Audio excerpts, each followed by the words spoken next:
takes us surfing. Jason Siffring had an idea. And I was at my brother's high school basketball game, just happened to get the idea that maybe we could do this for the state tournament. He's talking about cybercasting, a live update of state tourney info, the first ever in the U.S. So we just like to get all the stats and the plays out to people who can't make it to the games. Siffring's company works with state tourney officials. His employees sit courtside to get the info. 32 white in this shot. It gets real crazy when you've got a full student section behind you cheering and yelling, and these guys are yelling 2 or 3 different things at you. 10 white, 32 white, 2-point basket. Fans see a real benefit to the website. Since there's a snowstorm and the kids and all the adults didn't get to come down, they can go on computer and get the results and have it live right there. Besides stats, the page also has pictures of the championship teams. Hopefully the technology will create expanded pages in the future. Eventually you could be watching the game over the internet and having play-by-play with text underneath it. The possibilities are pretty endless right now. In Lincoln, J.J. Harder, 1011 Sports Now. You can pick up all the info by logging on to www.j2design.com. Siffring's company will cover the state track meet as well. Well, a warning tonight from a Nebraska task force. It says the state is losing out when it comes to attracting computer experts, and that could cost taxpayers. 1011's J.J. Harder has the story. Computer expert John Kremling is in high demand, but private business gets most of his attention. A new task force report says that when it comes to hiring people like John, the state government lags behind. Nationally, there have been several publications that cite numbers like 1 in 10 jobs vacant right now in information technology. Conroy is part of that task force, and he sees the shortage every day. In fact, his department has 40 openings right now. The taxpayers expect us to use computers in delivering state services. They expect us to be as efficient as we possibly can be, and that often means that we need computer people.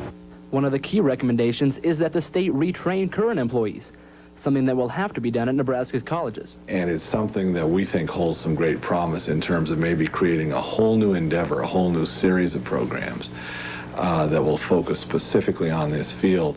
But not everyone is convinced schools can fix the problems. The training procedure of spending 4 years in college to learn a career is not going to necessarily apply to the computer industry. In Lincoln, J.J. Harder, 1011 News Now.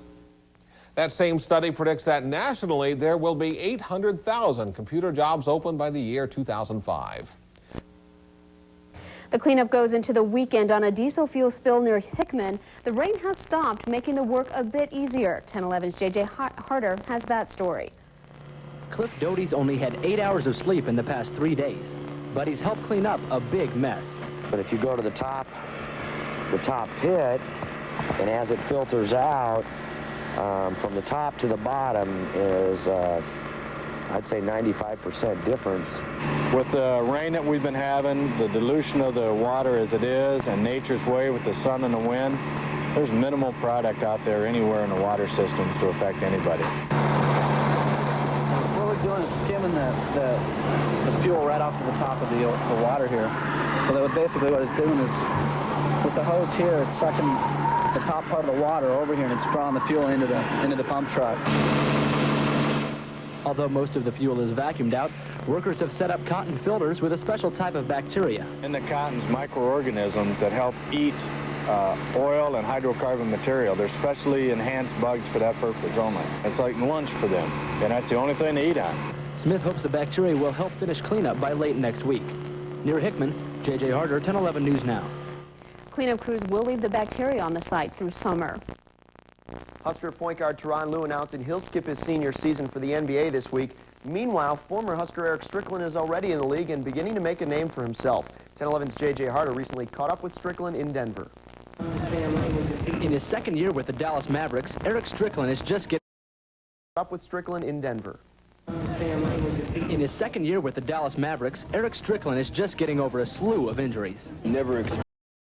Strickland a 6-year contract and is Strickland, folks. Strickland's come a long way from his days as a Husker, but his time in Lincoln really helped him develop a strong work ethic. The thing that I never relinquish is working hard to be the best player I can be. And regardless of the situation that I'm in, is going out and playing hard every night.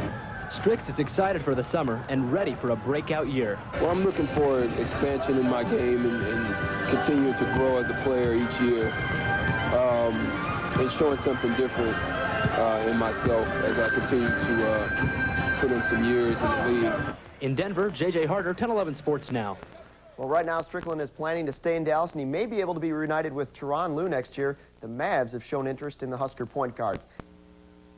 A teenager starts to break into a home. The owner pulls a gun and opens fire. Good evening, I'm Chris Hunt. Thanks for choosing 1011 News tonight.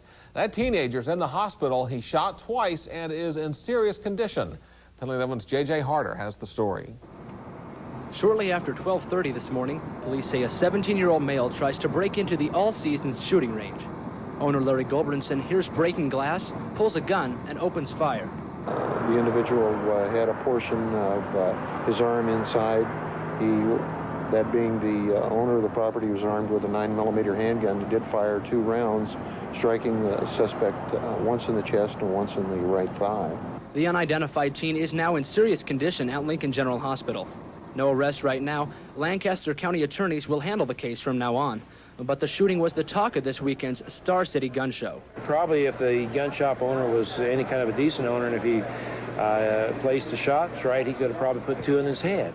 A safety instructor says using a gun in self-defense is always a tough decision. You have to make a judgment right then and there, and you may not be able to discern all of the facts that will be discovered after. You have to do what you have to do. Godin worries that a shooting like this involving a teenager may trigger an anti-gun movement, but believes current laws will protect gun owners. In Lincoln, J.J. Harder, 1011 News Now. Goldbranson's home is attached to the shooting range. No word on whether the teenager will face any charges. Nebraska City's claim to fame as home of the Arbor Day is celebrated this weekend, and 1011's J.J. Harder tells us it's both a celebration and a chance to learn. Stephanie Billings is just having fun throwing darts. But each of these games are educating kids on the importance of trees. Only 7% of the whole earth is rainforest. The goal of the festival is really to carry on the tree planting tradition of J. Sterling Morton. That it's really unique being able to celebrate Arbor Day here. We've taken paper that would have just gone to the trash and we put it into strips and water, and we're just making a paper pulp. Kids are learning about all types of trees and environments. What is the gas that is released into the air after photosynthesis takes place? It's a gas that all animals need to exist. Oxygen. Adults are getting helpful tips on planting. I had a lot of things that I wanted to move and dig up and redo. And there's a lot of people on hand that can answer your gardening questions. Tree professionals are here with info on trimming. Especially important after last season's storms. If you're not totally 100% comfortable with what you're doing with the tree, and you know exactly what's going to happen when you cut the limb, you want to make sure you have a professional doing the work. Arborists are trained professionals, certified in safety techniques. So in other words, kids, don't try this at home. This year's celebration turned out to help kids of all ages. In Nebraska City, J.J. Harder, 1011 News Now. The event will continue tomorrow. Organizers say more than 10,000 visitors are expected this week. Well, it costs $30 million, but the Sack Museum is up and running. 1011's J.J. Harder takes us to the Sack Museum grand opening. 33 aircraft and 300,000 feet. The Sack Museum is now closer to Lincoln, and there are planes galore. We had all of our aircraft stored outside at the old museum. They suffered damage from the wind, from the weather. The SR-71 Blackbird is just one of the famous planes showcased in the museum. We like to see all these planes, and we hope we can perhaps get a chance to walk inside one. The museum isn't all planes like these, though. It also offers tons of exhibits and educational displays. We all know the atomic bomb is very dangerous. One exhibit portrays life during the 1960s missile crisis. Others just let kids have fun. The wingtips are about 26 inches off the ground. Veterans remember the planes from World War II. It brought back a couple of memories, mostly how blessed hot it was to work inside of that thing on a summer day. My uncle was the 58th Naval Aviator, and that gave me the inspiration to go on into aviation myself and eventually into space. And I think this museum will do the same thing for a lot of young people who come through here. Over 6,000 visitors were expected for today's free grand opening, and hopefully thousands more to come. Near Ashland, J.J. Harder, 1011 News Now. The museum is open from 9 to 6 daily. It's located off Interstate 80 at exit 426. Well, disease detectives are searching for clues after dialysis patients get sick in Lincoln. Patients must travel for miles for treatment while investigators look into the problem at Lincoln's Dialysis Center. 1011's J.J. Harder explains. Here you go. There you go, honey. While Oliver Wolf is waiting for his bus to Omaha for treatment, experts from Atlanta are poring over data, trying to find out what caused 14 people to get sick after dialysis. And we're going to do that by, asking the patients questions, asking the physicians that have taken care of these patients questions, and also looking at other factors that could be causing the diseases. Well, we're going to try to compare, look at the cases, the people that had this problem. And there's people that certainly got dialyzed here that did not have the problem, right? So what's the difference between the two? Center for Disease Control experts travel all over the world for these types of emergencies and say there could be many reasons for this outbreak. Some of them may be in hospital infections, others may be in environmental issues, environmental health, but they're all outbreaks, they're all increased incidence of disease. Local officials are confident in the investigation. We do not think that this is an infection, but we are looking for any kind of correlations. The researchers say they'll stay here as long as it takes. They have not given us a stop date. They will be here to collect as much data as it takes to form an investigation. In Lincoln, J.J. Harder, 1011 News Now. JJ reports doctors are working from 8 in the morning until 10 at night and are optimistic about finding the problem. Well, thousands head to the streets of Lincoln for a March for Jesus. Christians profess their faith openly, ready to make a change in Lincoln and across the world. 1011's J.J. Harder takes us to the streets. Lincoln is one of more than 500 U.S. cities marching for Jesus Christ. Jesus said that if I be lifted up, I will draw all men to myself. So we're lifting up and exalting the name of Jesus over this city. If you're going to advertise something, you've got to say it, right? So that's what we're doing out here. We're advertising Jesus. They're singing and praising God, ready to make a change in the community. It brings everybody closer together. It gets them out of their comfort zone.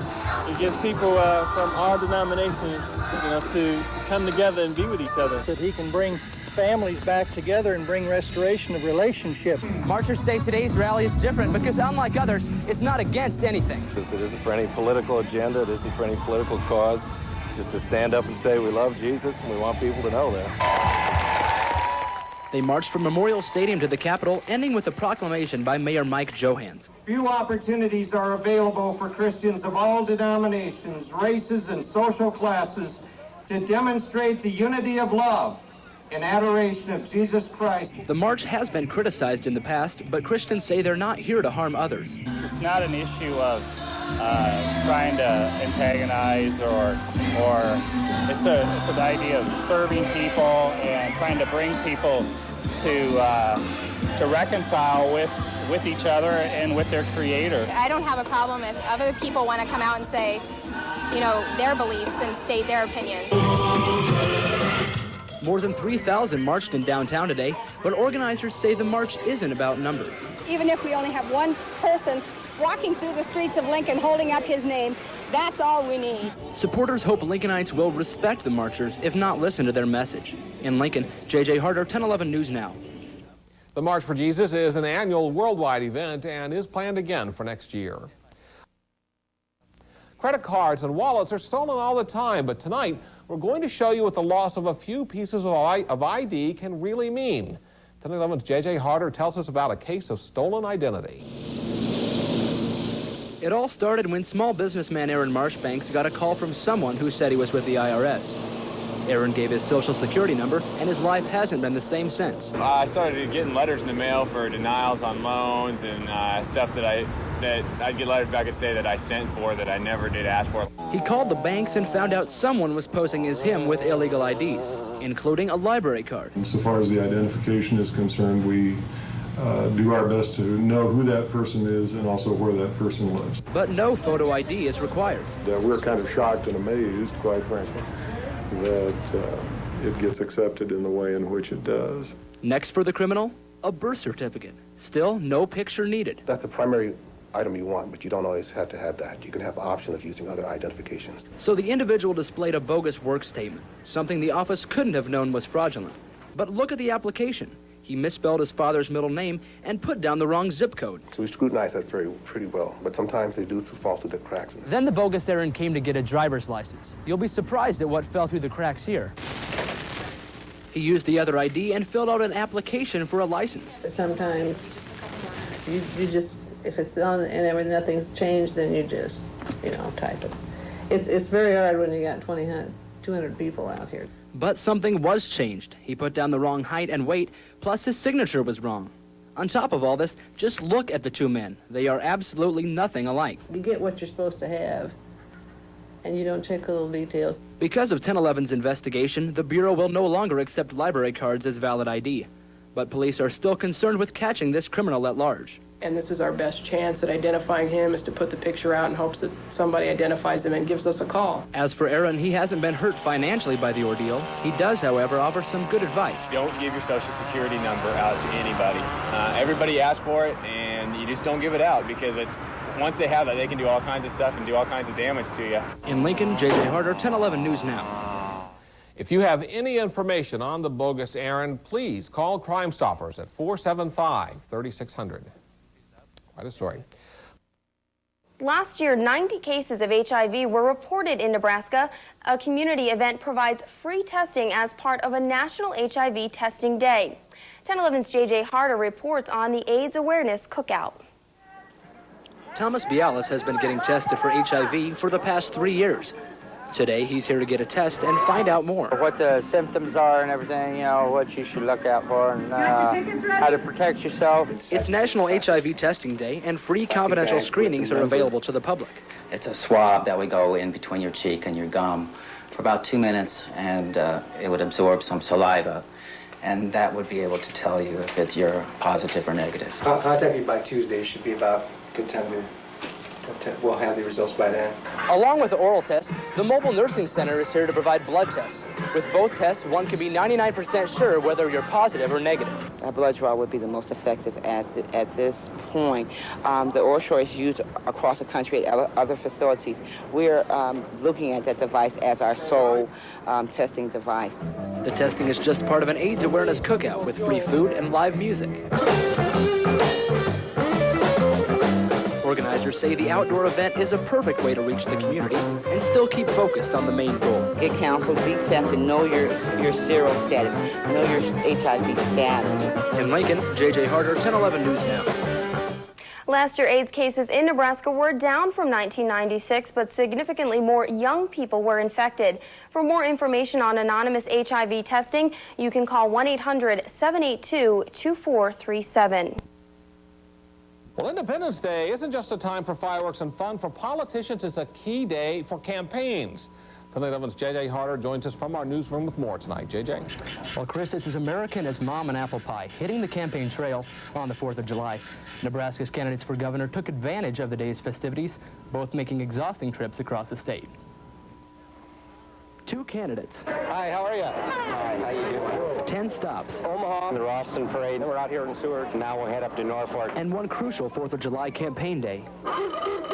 Republican Mike Johans and Democrat Bill Hoppner gathered up their troops and headed out for battle, fighting for November votes in early July. I want to get out and see people and meet them and see them in their environment. The more we can be out, the more we can be talking to people and visiting with people, the better off we are. The candidates each have their own messages for today's tours. Have your sticker? This campaign is going to be about is whether we care about rural Nebraska, or whether we care about the education of rural children. One of the things that we emphasize is a very people-to-people campaign. That's the only way I won in the primary, and that's the only way I'm going to win in the general. Thank you. Thank you. It's a great opportunity for these men to get in front of voters. Oh, I think it helps their campaign to come out. It lets the public know who they are. This will probably pull many, many votes when it comes down to time to vote. We voted for you! Although today's appearances are important, the candidates stress this is just one day of a huge campaign. But that's what 34 months of traveling the state is all about, too. We'll just keep working hard and keep talking to the people. Joe Hans finished up the day in Norfolk while Hopner rounded out his travels at the Holmes Lake festivities in Lincoln. And JJ, tell us what's next for these guys.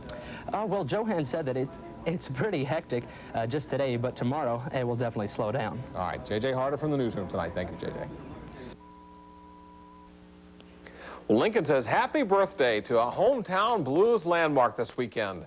10:11 is JJ Harder joins us from our newsroom to tell us what the noise is all about. JJ? Chris, for 25 years, the Zoo Bar has been bringing the blues to Lincoln. The streets are blocked off and the capital city is celebrating in style. Larry Beamer and his band, the Heartbreakers, are continuing a week-long festival of music.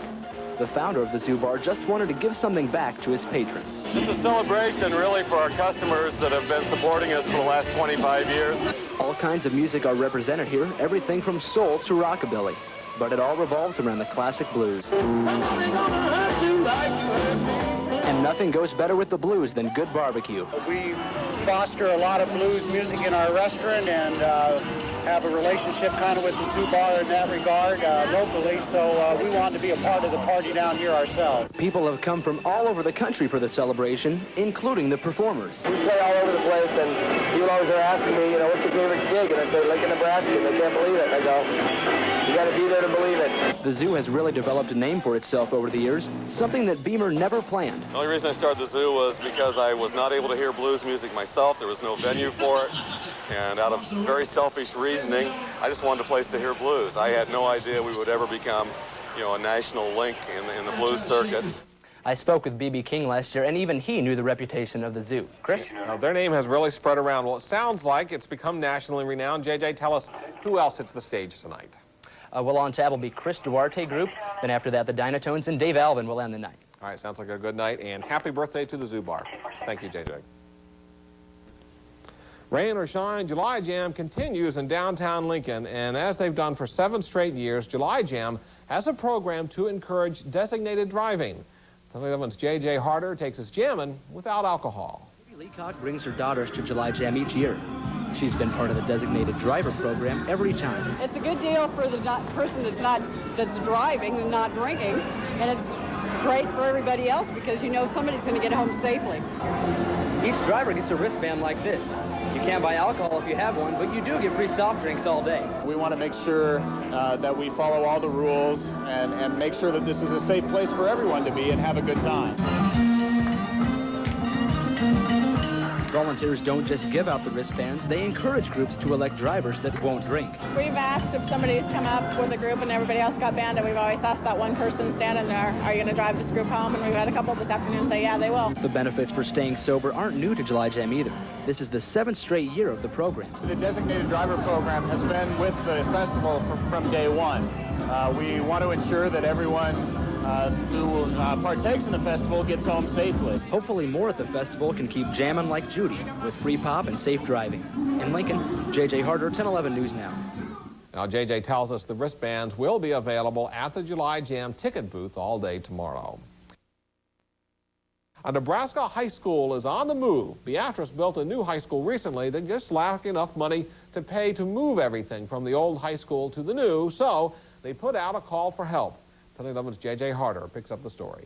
Step. Okay. Gene Martin went to the old Beatrice High School at 7 in the morning.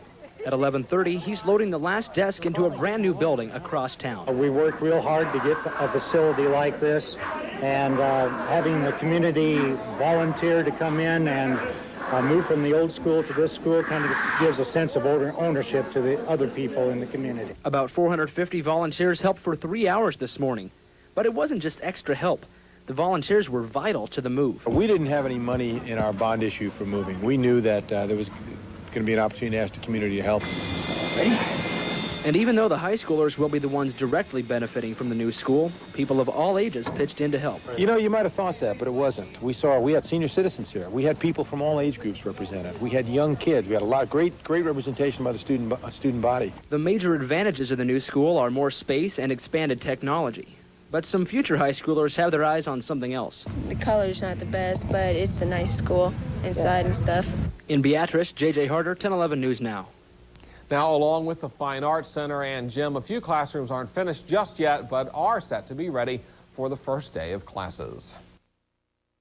Tom and Nancy Osborne started the Teammates program 7 years ago in Lincoln. Now it's going statewide. In tonight's Nebraska Matters report, 1011's J.J. Harder tells us about the expansion project. Not too long ago, Ben Warren didn't believe he was even going to talk to Tom Osborne.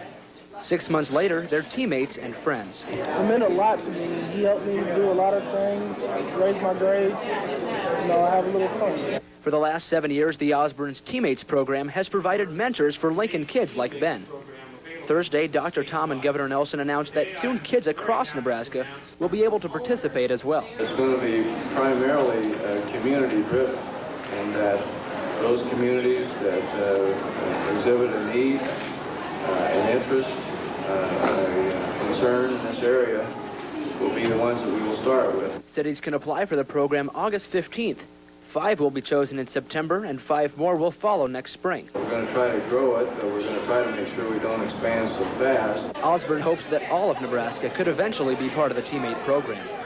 The statewide venture took off after the success of the initial participants. The truth of the matter is, 25 middle school students in Lincoln were teamed with college football players a few years ago, and all of the students were chosen because they were considering dropping out of school. 21 of those 7th graders went on to graduate high school.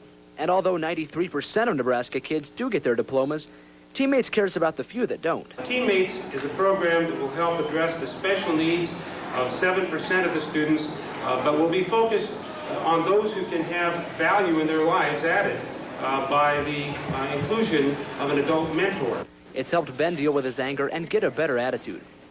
Having Tom Osborne as a mentor probably didn't hurt either. For Nebraska Matters, J.J. Harder, 1011 News Now. All right, for more information on how your community can be part of the Teammates program, call area code 402-436-1950. UNL now admits to burning the remains of Native Americans over 30 years ago. The university has identified one incident of bone incineration by a former student. 1011's J.J. Harder has the story. In a few weeks, students will again be walking UNL's East Campus. Over 30 years ago, the remains of Native Americans were scattered there by a graduate student. He does not know the exact number of remains. He told me that he recalls taking sacks and cardboard boxes of remains to this incinerator. Gail Carlson was instructed by the head of the anthropology department to burn the bones between 1965 and 1967. Indian activists are outraged. All of the people who have entered the spirit world before me are still Indian people, not property to be discarded and destroyed at the whim and fancy of archaeologists who claim under the auspices of research to destroy Indian people's remains. Thomas says this is just the tip of the iceberg. He believes many more remains were incinerated and that the university is still in possession of thousands of Indian bones. I think that the circumstances that existed 30 years ago with the destruction and concealment of Indian remains exist today. Vice Chancellor Grew says it's tough to say just how many bones are still housed at the university, but they are looking for more information. If people know of other instances that would have these kind of connotations, I think it would be important for us to know about that. In Lincoln, J.J. Harder, 1011 News Now. The State Patrol and the university will continue investigating the matter. A UNL committee will meet again next week to discuss the implications of this finding. Hundreds hit the streets of the capital city. They want to put a stop to abortion. Good evening, I'm Chris Hunt. Thanks for choosing 1011 News tonight. It's one of the biggest pro-life rallies in years. 1011's J.J. Harder was there and joins us from the newsroom with more on the story tonight. J.J. Chris, they lined O streets for blocks this afternoon. It's part of a national rally against abortion. Activists send a message to O Street drivers this afternoon. They simply want abortion abolished. If we who are born don't stand for the unborn, who will? Men, women, and children from across Lincoln hold signs peacefully as part of the 8th annual Life Chain. They brave the wind and weather because of their convictions. The majority of Christians are against killing of life, of babies, and we're going to be doing this until the Supreme Court decides to overturn the decision of the Roe versus Wade. The chain supporters want legal action and life changes as well. And if they can't raise their child, there's a lot of people, a lot of couples who would be willing to adopt. Hopefully people will see that there are people in the world who care about the unborn. And when they see that we care about the unborn, perhaps they'll decide to join our ranks and also stand for the unborn.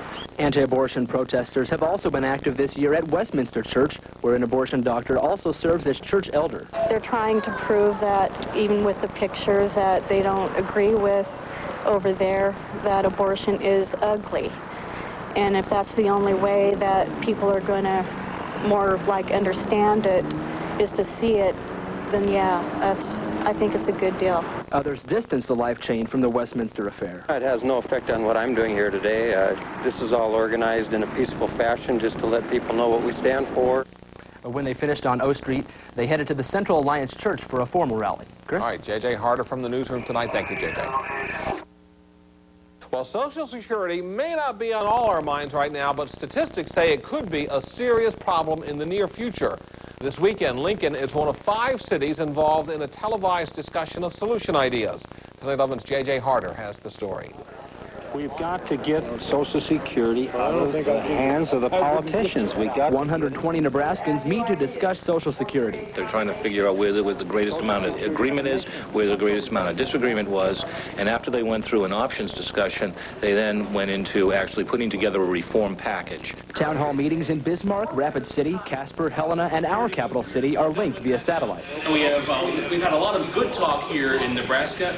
It's a nationally televised interactive dialogue, a first for non-metropolitan America. Try to reach out to rural America, because actually rural America is going to be dealing with a demographic crisis of an aging of a population about 10 years ahead of most of the rest of the country. This diverse group of Nebraskans is hoping to learn from each other's perspectives and let Washington know they have ideas for fixing Social Security. We must educate the younger generation the value of the insurance of Social Security. They use remotes to send information to computers in D.C. There, the numbers are compiled to be given to Congress. By giving our ideas to Washington, hopefully the actual lawmakers and policymakers can come up with something that's going to be adequate for our demands and the demands of all the other members of this debate and just the citizens of the United States. Organizers hope more town meetings like these can help get Social Security out into the open as November elections approach.